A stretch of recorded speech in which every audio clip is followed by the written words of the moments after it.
How Tupac and Biggie became enemies and were killed. Documentary. This is definitely a touchy subject because a lot of rumors and a lot of, speculation went on. A lot of people edged this beef on and it resulted, what happened. Um, but we're not gonna really talk too much. We're gonna see what they gotta say in this video. Peace and love. Here we go. Who shot you? Separate the weak from the opposite. Trust nobody. If you was to get shot 5 times, mine is that's completely spinning, you know what I'm saying? You're real confused about your situation. I'd like to tell Tupac to keep his guards up. We ride with him. And we will bring a new government here that will feed every person in New York. He felt he was gonna die soon. Yeah. As you already understood, in this video, we will look at the deadly beef between Tupac and Biggie, friends who became victims of circumstances, which eventually led them to becoming enemies. This beef was named East Coast vs. West Coast. Vibe magazine constantly talked about it, which pissed off many rappers. When I saw that cover, I said, man, what the is going on? We have gathered a lot of information for you so that you can fully. But before they fully get into the video, I just want to say it's sad how this happened because a lot of people was pushing for this and thought it was cool, and for the exposure, magazines had their hand in, edging on the beef. A lot of people who had nothing to do with it was edging on the beef, and I don't know if this is true, but they were saying that behind the scenes they was gonna squash beef not too long before they died. I feel like it was gonna happen. Eventually, I feel like it was gonna happen. But back then, I feel like what went wrong is the streets got mixed into the rap game, and this is kind of still happening now, but just not how bad it was back then. But we're gonna continue the video though. To understand what was happening between the two legendary rappers, when making this video, we researched a lot of information on the internet and watched various documentaries on sites that might have had viruses. However, NordVPN came to the rescue, making sure that we were protected. NordVPN blocks malware, stops intrusive tracking, avoids malicious ads. I'm sorry, bro. Shout out to you, threat bro. protection is in best prices on flights and it takes us such as Netflix to get the guarantee. I had a pair of extracurricular goals on his business trio to LA to find weed and meet Tupac. A local dealer got a hold of Tupac, who invited Biggie and his party to his house, which shared with them a big freezer bag of the greenest vegetables I'd never seen. According to Uptown Record intern Dan Smalls, who was part of the group, Tupac got them high and pulled out a green army bag filled with handguns and machine guns. So now, here we are in this backyard running around with guns just playing, continued Dan Smalls in the fader. Luckily, they were all unloaded. While we were running around, Pac walks into the kitchen and starts cooking for us. He's in the kitchen cooking some steaks. We were drinking and smoking, and all of a sudden, Pac was like, yo, come get it. And we go into the kitchen, and he had steaks and fries and bread and Kool-Aid. And we just sitting there eating and drinking and laughing. And that's truly where Big and Pac's friendship started. Big slept on Tupac's couch whenever he came back to California. And when Tupac was in New York, he came by Biggie's neighborhood, picking him up in a white limousine and throwing dice with the locals. As Lil' Kim says, one day, Pac came with a garbage bag full of weed. All the Yo, Lil' Kim should have never got surgery. She looked way better before all that, bro. boys from Junior Mafia were hanging out in the neighborhood. They started talking, chill, and didn't stop until they smoked everything. And Tupac came up to Lil' Kim and asked, who is this? And Biggie said, chill out, that's my girl. And he went, fat bastard, what the fuck are you doing to her? Then they laughed. Tupac was already a famous rapper, while Christopher Wallace was a star only in Brooklyn. According to hip-hop artist Edi Amin, Tupac regularly took his time to teach new rappers how to succeed in the industry, but he especially focused on Biggie, who wanted him to become a part of his group, Thug Life. Pac took it upon himself to influence the young Wallace, having in mind that he would focus on writing tracks for a female audience. If you want to make your money, you have to rap for the bitches.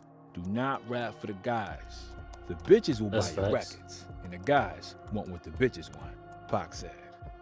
It's all a nigga knows, flipping on foes, putting tags on toes, watching the stash grow, clocking the cash flow. But before Ready to Die came out, Biggie worried he could miss his shot. What's crazy is like right here in that corner, Marlon Wayans is in that picture. If they blow up the picture a little bit more, you'll see that Marlon Wayans is in Considering that the new label he was signed to, Bad Boy, owned by his manager Sean Puffy Combs, hadn't taken off yet. Things weren't happening for him quickly enough, he complained. He asked Tupac to take over as his manager in hopes Tupac could advance his music and film career as rapidly as he's done his own. Tupac declined the offer and told him to stay in Bad Boy, where Puff Daddy would make him a star. Tupac Shakur met Jaquise Agnet, nicknamed Haitian Jack, in a Manhattan nightclub. Tupac was attracted by his luxurious lifestyle. I used to dress in baggies and sneakers. They took me shopping. That's when I bought my Rolex and all my jewels, Tupac said. They made me mature. They introduced me to all these gangsters in Brooklyn. One day, Tupac said to me, "I'm glad I met you when I did, because it really helped with the character that I was working on," Jack recalls on Hip Hop Uncovered. Then I said, "You got something for me?" He was like, "Yeah, man, just your swagger, the way you handle yourself, how everybody's always around you." That was important for me to see that happens, that people gravitate to a gangster. However, Biggie warned him that he was a shady guy. On November 18, 1993, during a party, Tupac met 19-year-old Ayanna Jackson, with whom he spent the rest of the night. A few nights later, I ain't trying to take up for him just because it's Tupac, but I still feel like she was lying in that situation. Haitian Jack informed Pac that Jackson was coming back over. Tupac said Jack was making everyone drinks in what appeared to be an evening that was nothing out of the ordinary. Biggie Smalls was reportedly there, waiting to accompany Shakur to a New Jersey show, but he left shortly after Jackson's arrival. And had sex with Tupac that night while I was on top of him. Then he got up and he left. According to Jackson, she and Tupac were in his bedroom alone when other men entered and they proceeded to rape her. Tupac said that when the other men walked into the room, he left, feeling weirded out by the group setting. He said he talked with his publicist in another room, felt groggy, and went to sleep. He awoke to Jackson yelling at him for allowing them to assault her. Before the cases against Pac and the other two men were brought to court, Haitian Jack pleaded guilty and received a lenient sentence. The only way I've been practicing my whole life to live my life is to be responsible for what I do. I don't know how to be responsible for what every black male did. Print the facts so everybody can sort it out. My life is ruined because nobody has a chance to get the facts. One day, Tupac was in New York. He was going to Quad Recording Studios. At the time, Tupac got contacted by Jimmy Henchman, a known associate of Haitian Jack, to appear on a Little Sean song, an artist he represented. That same night, Big was in the studio with Junior Mafia when they were working on a song Players Anthem. This was the group's first studio session.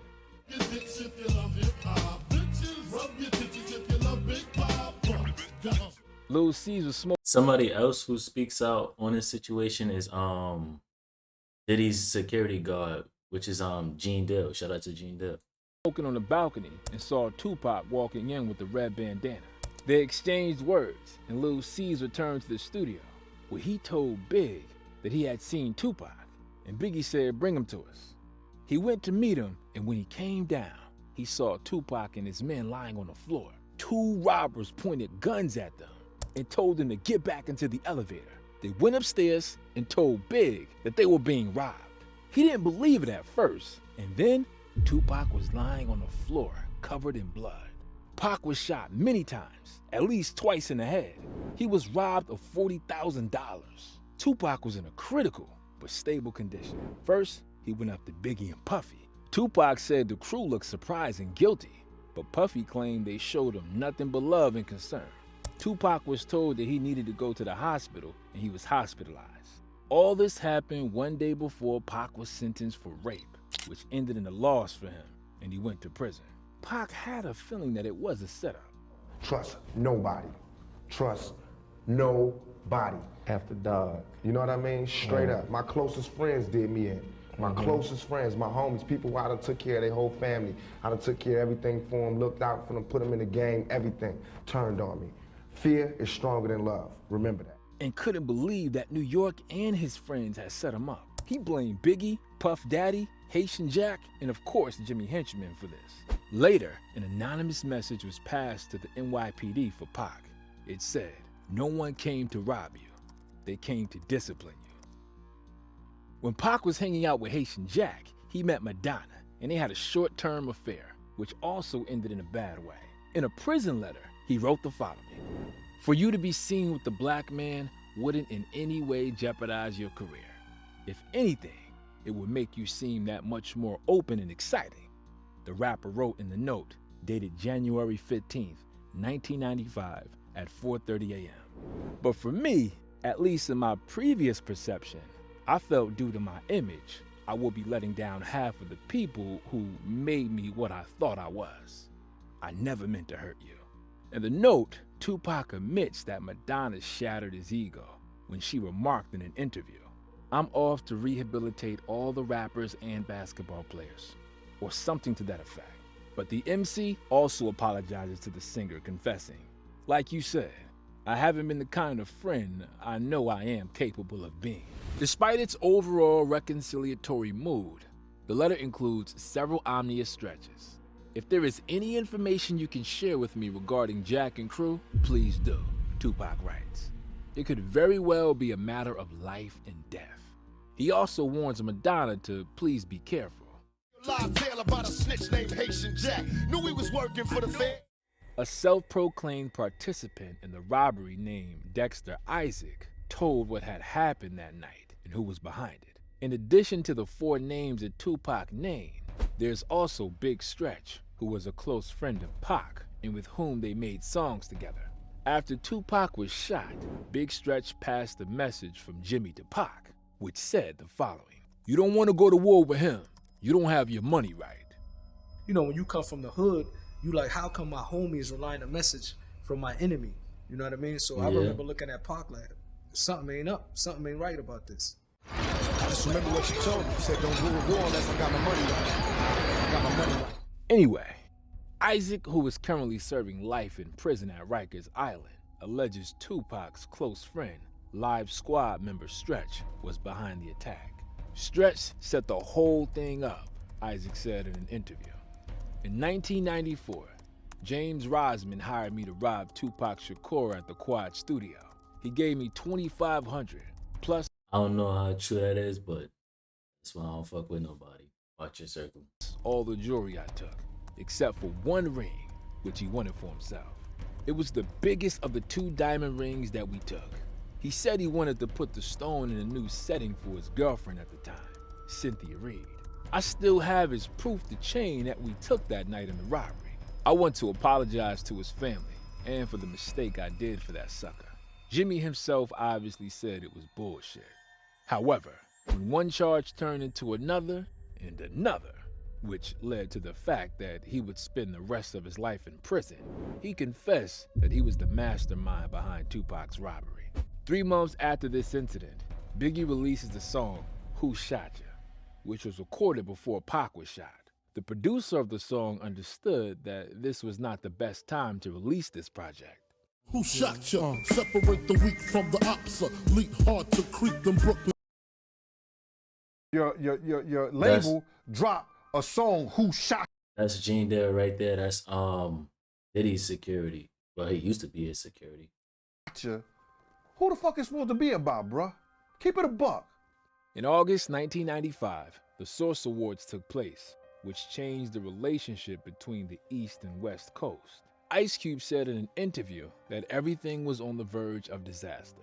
Many people had guns that night, and one extra move could change the course of the ceremony. And then there's Suge Knight, who comes out and says, Any artist out there want to be an artist and want to stay a star, don't want to have to worry about the executive producer trying to be all in the video, all on the record, dancing. Come to Death Row. It was a straight diss towards Puff Daddy, who, if we're being honest, really liked to show off in many clips of his artists. On top of that, Suge made it clear that they were on Tupac's side. Like to tell Tupac to keep his guards up. We ride with him. The venue erupted in boos. Why would you do that? Death Row rapper Nate Dogg thought to himself. What inspired Suge's bizarre attack? After all, he and Puffy had been cool with each other until fairly recently. They discussed how to keep the feds from tracking them. And earlier in 1995, Suge had even invited Biggie Smalls to perform at his club 662 in Las Vegas. The show never went off, but this didn't sour their relationship. What soured it was Tupac. On top of that, Snoop Dogg added fuel to the fire, which would come back to bite him in the future, but more on that a little later. The East Coast don't love Dr. Dre and Snoop Dogg. The East Coast ain't got no love for Dr. Dre and Snoop Dogg and Death Row. As Snoop Dogg says, Tupac was his friend, and he told Suge to let him out of prison. Suge had flown straight to the Source Awards from visiting Tupac in prison. That's where Tupac not only agreed to join Death Row, but where he told Suge about his anger at Biggie. I need you to ride with me because I'm going to destroy Bad Boy Records. A lot of people be saying Snoop be lying about a lot when it comes to Tupac. I don't know how true that is, though. I believe they had something to do with me getting shot, Tupac told Suge. Suge played his loyalty. Tupac's enemies would be his enemies. Suge Knight and Jimmy Iovine pledged $1.4 million to free Tupac, who in turn released his Ambitions as a rider. That was his first release after coming back from prison. Pac didn't go out and party. He got to work because he had something to say. This is a reference to Big Stretch, who, by the way, was killed when Pac was in prison.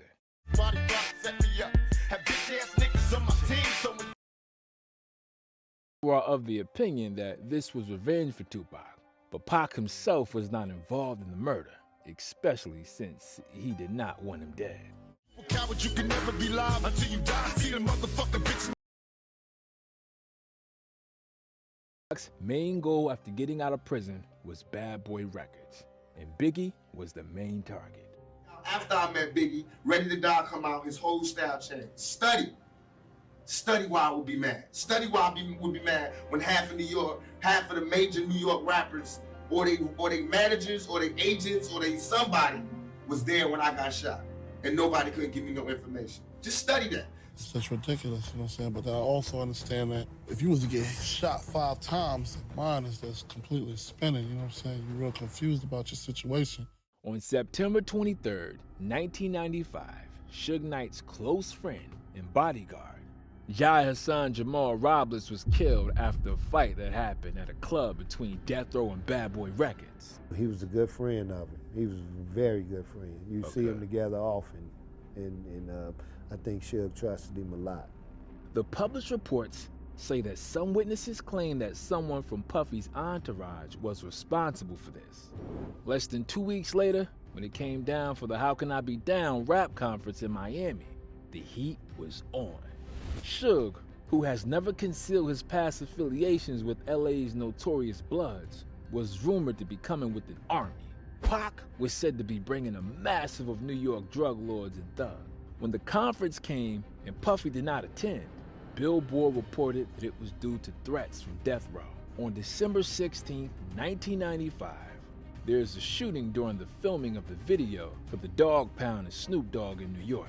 Corrupt and Snoop Dogg called up Suge and Tupac, and Pac said, yeah, they definitely say a lot went on during this whole thing. They say that Biggie sent somebody to shoot at Snoop Dogg trailer or something like that while he was shooting a video. They tried to kill homies from the Death Row family. The thing is that Biggie Smalls was on the radio and said, I can't believe New York allows the Dogg Pound and Tupac to shoot a clip in our city, in the heart of Times Square. However, Tupac wasn't there. They weren't shooting in there to say, get out. They were shooting there to kill someone. At one of the parties, Suge Knight and quite possibly Pac began to beat out information from a person from the Bad Boy party about the whereabouts of Puff, who by some miracle turned out to be at the Death Row party. He might have got a few punches, and he probably drunk about 20 shots of piss. You know what I mean? Literally. In March of '96, during another ceremony, Tupac and Suge Hold Knight on, had a plan. hold on.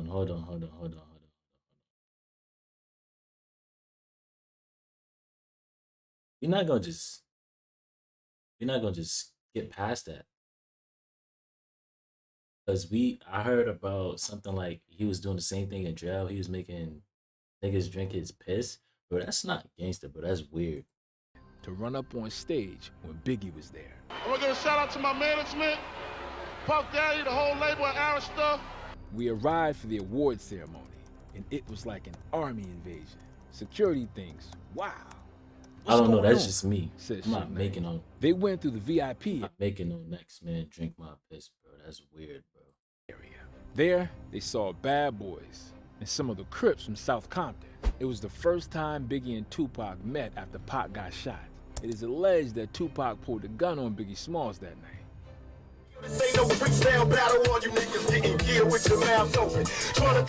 After recording at the studio, security guard Frank Alexander said in an interview that he had asked Tupac, "Did you ever hear what you recorded?"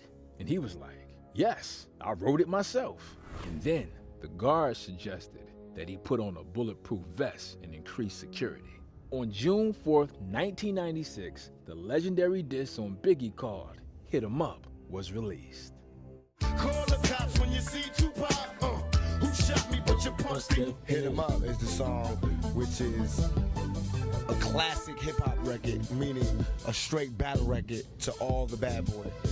But what upset Biggie the most was these lines. You claim to be a player, but I fucked your wife. We bust on bad boys, niggas fuck. This is how Biggie reacted in an interview. If the Oh. What's crazy about that second ball is that ball could go both ways. Alright, classic. Okay. Fucker really did Faye. That's foul. How he's just blowing her like that, he says. Never once did he say that Faye did some foul shit to him. If Honey was to give you that pussy, why would you disrespect her like that? If you had beef with me, you're like, boom, I'm a fucking wife. Would you be so harsh on her? Like you got beef with her? That shit doesn't make sense. That's how I don't believe it. Faith, that was Pac's girl. That was not his girl, but that was, you know, that was him and her and Pac had something together. They was fuck buddies.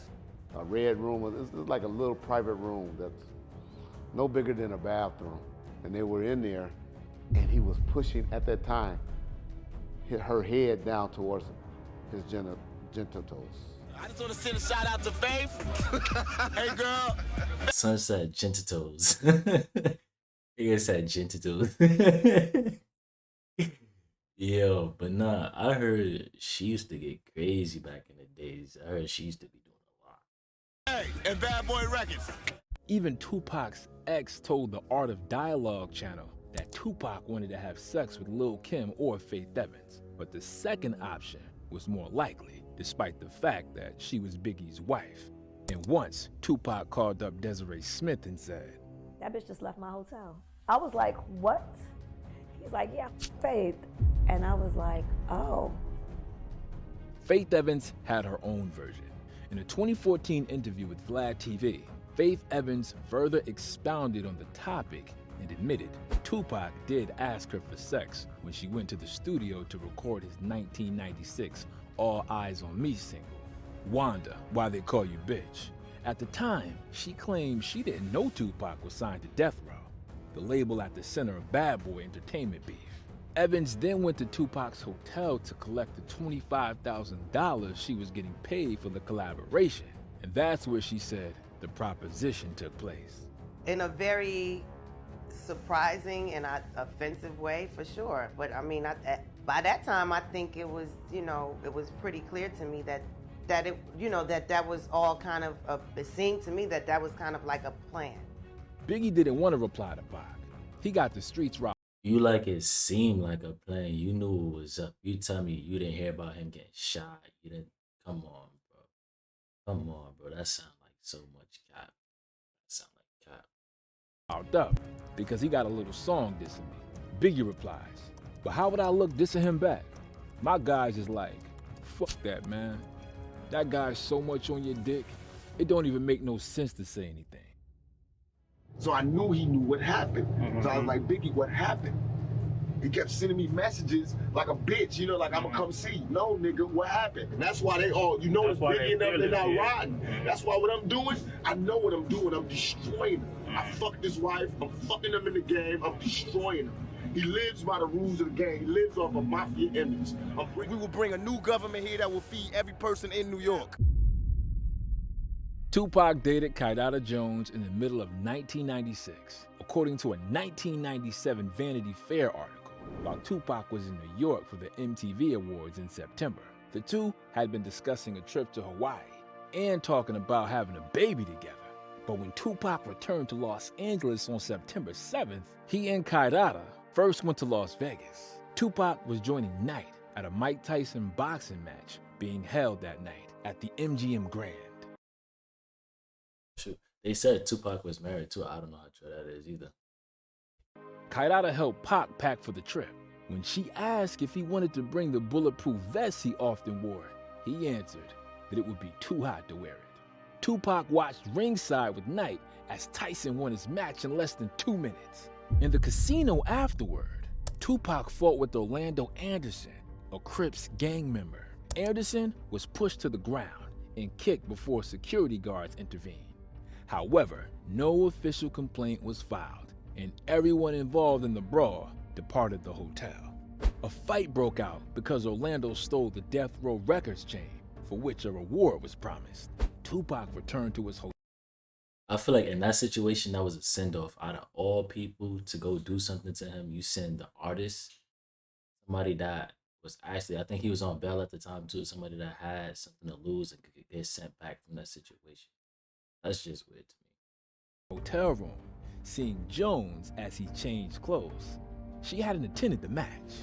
He left her to head to Knight's house. Then, he and Knight got into a BMW to travel to Club 662. Tupac was scheduled to perform at the club to raise money for a gym that wanted to help kids avoid violence. The bodyguards with them weren't armed, as the necessary permits for their weapons hadn't been filed. On the road, a white Cadillac pulled up alongside Knight's BMW. A gunman in that car fired about 13 rounds, hitting Tupac 4 times before the Cadillac sped off. Knight, whose head had been grazed, then drove away in the BMW. However, Knight's vehicle had 2 blown-out tires, so he didn't get far before coming to a stop. I'm driving, telling him I'm gonna get to the hospital, kick back. Pac looked at me and said, you know what? You need the doctor more than me. You the one shot in your head. And we laughed the whole time going to find our way to the hospital. Tupac fought for his life for 6 whole days, but unfortunately, he died at the age of 25. Napoleon said that Tupac wasn't being himself during the last few days of his life. The thing about Tupac is a lot of things he spoke on back then still plays out in today in some type of way.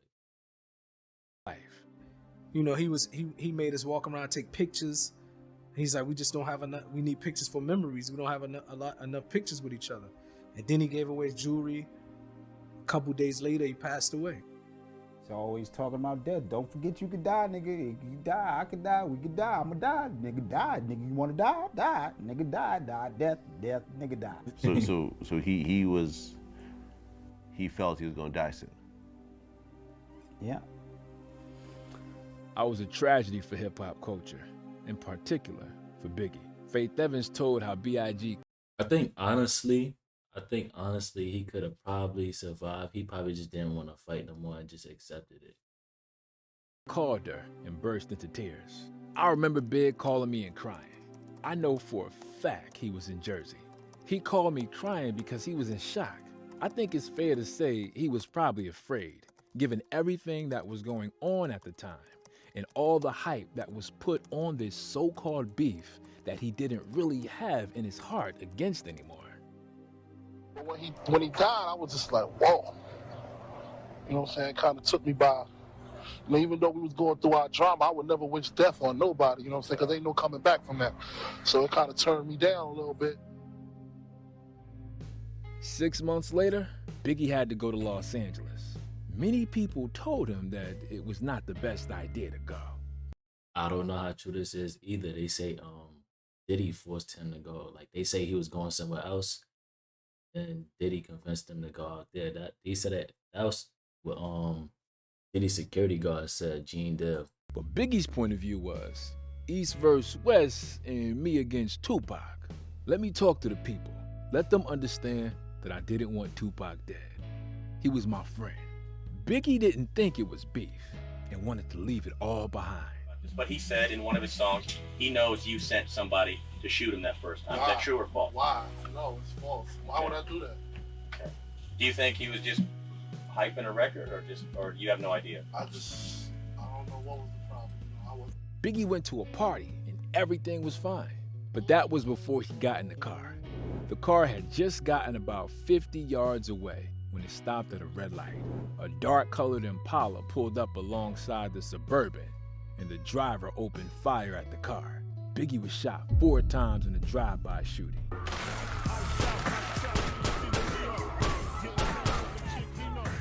He was rushed to Cedars-Sinai Medical Center, but the doctor's efforts were in vain. He was pronounced dead at just 24 years old. After Biggie's death, Puff Daddy lost over 20 pounds and did not know what happened next. However, he, together with Faith Evans and 112, released the healing song, I'll Be Missing You.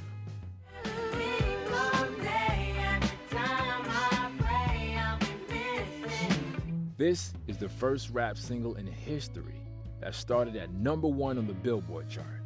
And in turn, Suge Knight was sentenced to 9 years in prison on February 28, 1997 for the probation violation. What do you think about the conflict between Biggie and Tupac? Let us know in the comments. I recommend watching the following video about Definitely shout out to Music Vibe. When I think about it, I think it was just a bad situation, something that turned left from everybody just having their hands in it, beef between two people that just spiraled out of control. But with that being said, I'm gonna catch you next.